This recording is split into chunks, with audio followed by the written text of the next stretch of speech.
Hello dear students, good morning and welcome back to your English class.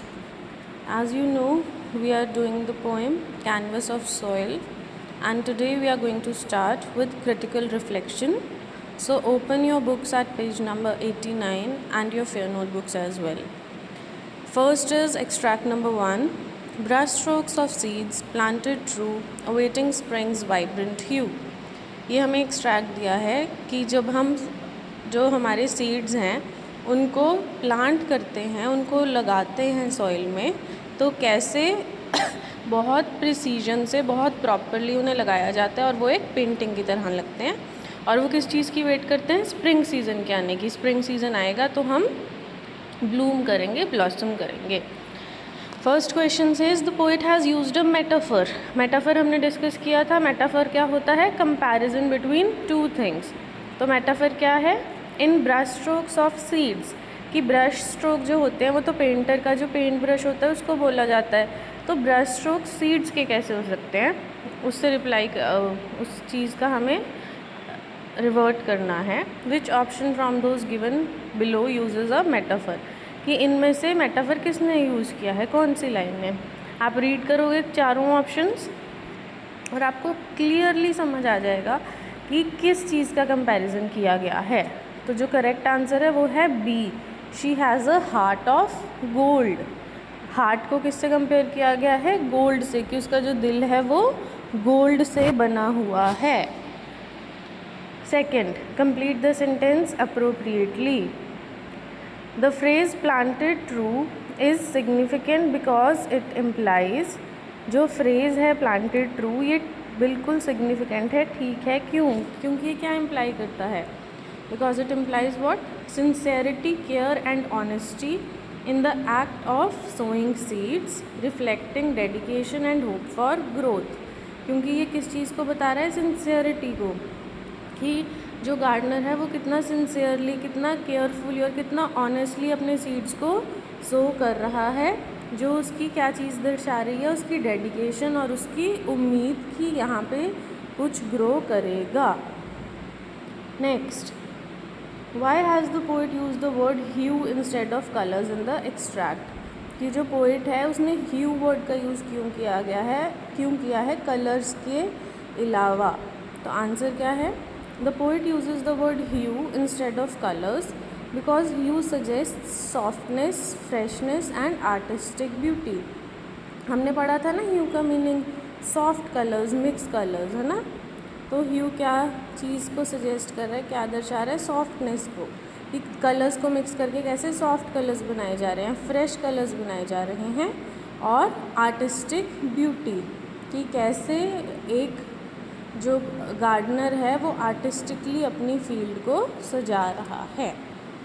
Fourth, complete the following analogy correctly with a word from the extract. मैंने आपको class में बताया था कि analogy को हम कैसे फिल करते हैं।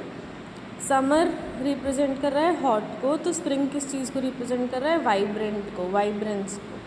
Clear? Next, read the assertion and the reason and select the option that is correctly suited। तो A आपकी assertion है, R आपका reason है और उसके बाद A B C D आपके 4 options हैं। तो इसमें जो हमारा correct answer है वो है B। Both A and R are true, कि assertion भी ठीक है और reason भी ठीक है, but R is not the correct explanation of A।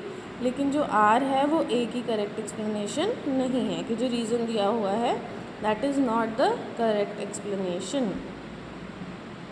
Coming to your next extract, extract number 2, each plot a canvas wide where art and life coincide. वो बोलता हर एक प्लॉट है, जो हर एक हिस्सा है जो गार्डन, जहाँ पे गार्डनर को गार्डनिंग करनी होती है, अ कैनवस वाइड, उसके लिए वो एक बहुत वाइड कैनवस है जहाँ पे उसके पास अनलिमिटेड अपॉर्चुनिटीज़ हैं। Where art and life coincide, जहाँ पे आर्ट और लाइफ दोनों कोइंसाइड होती हैं, मिलती हैं। What does each plot refer to in this extract? Each plot refers to every piece of land in a garden where plants are grown. Each plot किस चीज़ को रेफर कर रहा है? हर एक पीस ऑफ लैंड को, एक गार्डन में जहाँ पे प्लांट्स को हम ग्रो कर रहे हैं. Second, select which option imitates the rhyme scheme of the extract. कौन से वर्ड से हमें पोएम की राइम स्कीम पता चल रही है? तो इट इज़ क्रिस्टल क्लियर कि ए ऑप्शन ठीक है. Beautiful and clear, laughter and cheer. इसमें क्लियर और चीयर आपस में राइम कर रहे हैं.